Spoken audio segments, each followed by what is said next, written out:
அன்னைக்கு school last day அப்படின்னு சொல்லும்போதே பகீருங்குது. ஏன்னா, யூசுவலா இருக்கக்கூடிய ரொட்டீனை விட மத்த இதெல்லாம் அப்படியே வந்து பார்த்திங்கன்னா மாறிடும். அந்த ஒரு பயம்தான். நிஹாலுக்கு வந்து அன்னைக்கு லாஸ்ட் அரபிக் எக்ஸாம். அதனால அவருக்கு வந்து கிளப்பி விட்டாச்சு. பாஸ்தா சாப்பிட்டுட்டு ஆட்டோ இருந்ததும் கிளம்பிட்டான். சைக்கிள் வேற மொத நாள் வந்து ஏதோ பஞ்சராக இருந்ததுனால ஆட்டோலயே கிளம்பிட்டாரு. ஸோ அவர கிளப்பி விட்டுட்டு வழக்கம் போல துணி துவைக்கிறதும், பாத்திரத்த எடுத்து வைக்கிறதும், சமைக்கிறதுக்கு ரெடி பண்ணுறதும் இப்படியே தான் நம்ம ரொட்டீன் போய்க்கிட்டு இருக்கோம். ஸோ அன்னைக்கு வந்து எனக்கு ரொம்ப வந்து இந்த ஆனுவல் எக்ஸாம் டைமில் சேர்ந்து போன ஒரு வேலைன்னா, இந்த துணி மடிக்கிற வேலை தான். துவச்சு காய வச்சாலும் மடிக்கிற அது ஒரு வேலை மட்டும் அலுப்பு எல்லாருக்குமே இருக்கத்தான் செய்யும் இல்லையா? அதே மாரி எனக்கு இந்த தடவ அதிகமா சேர்ந்திருக்கு. இத முடிச்சு எடுத்தா தான் நமக்கு ஒரு பெரிய இது குறைஞ்ச மாதிரி இருக்கும். ஸோ பிள்ளைக்கு கவனிக்கிறதுலயே நான் அத கொஞ்சம் சேர்த்து வச்சுட்டேன். இருந்தாலும் மத்த வேலையெல்லாம் பார்க்கறதுக்கு நமக்கும் கொஞ்சம் தெம்பு வேணும் இல்லையா? ரொம்ப நாளா யோசிச்சுட்டே இருந்தேன். கேரட் ஜூஸ் வந்து இது பண்ணி சாப்பிடணும் அப்படின்னு நினச்சிட்டு. அதனால வந்து இன்னைக்கு தான் டைம் கிடச்சிது. ஒரு கேரட்டு, அப்புறம் ஒரு 4, 5 டேட்ஸு, ஒரு 3 பாதாம் பருப்பு போல் ஊற வச்சுட்டு, கொஞ்சமா காய்ச்சின பசும்பால் சேர்த்து மிக்ஸியில நல்லா இது பண்ணிட்டேன். அந்த கேரட்டு துண்டு சரியா இதாகவே இல்ல, கவனிக்கவே இல்ல. இருந்தாலுமே சாப்பிட்றதுக்கு நல்லா தான் இருந்தது.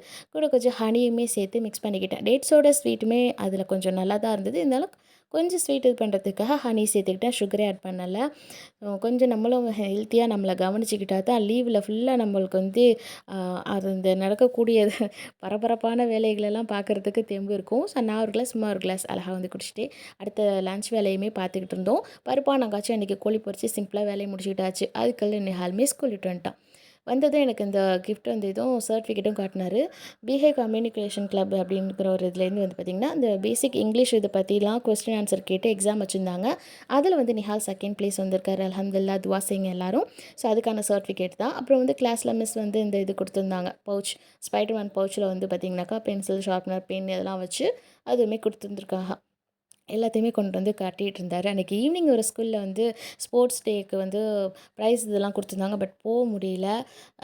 நிஹாலுக்கு அந்த இது இல்லங்கிறனால ஓகே போகல.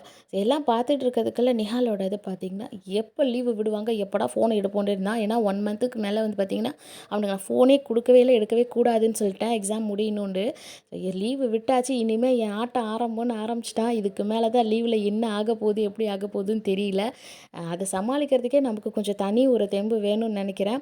பசிக்குது, எனக்கு ஏதாவது ஸ்நாக்ஸ் குடுங்கன்றதுனால அவனுக்கு வந்து வீட் பிரெட் இருந்தது. அதில சீஸ் வச்சு டோஸ்ட் பண்ணி அவனுக்குமே குடுத்துட்டேன். அன்னைக்கு எங்க கிளைமேட்டுமே செம்மையா மழை வர மாரி இருந்துச்சே தவிர ஒண்ணுமே வரல. ஸோ லீவு விட்டாச்சுங்கும்போது இதுக்கு தான் நான் நெனச்சதே. ஏன்னா வந்து பிள்ளைங்க ஸ்கூலுக்கு கிளம்புறப்போ டைமுக்கு சாப்பிடுவாங்க, டைமுக்கு இது பண்ணுவாங்க. பட் லீவ்ல அவங்கள கூப்பிட்டு கத்தியே நமக்கு எனர்ஜி போயிடும். இப்ப தான் ஆட்டம் ஆரம்பிக்குது. இன்னும் எப்படி இருக்குன்னு தெரியல. நம்ம அடுத்த விளாக்ல பார்க்கலாமா?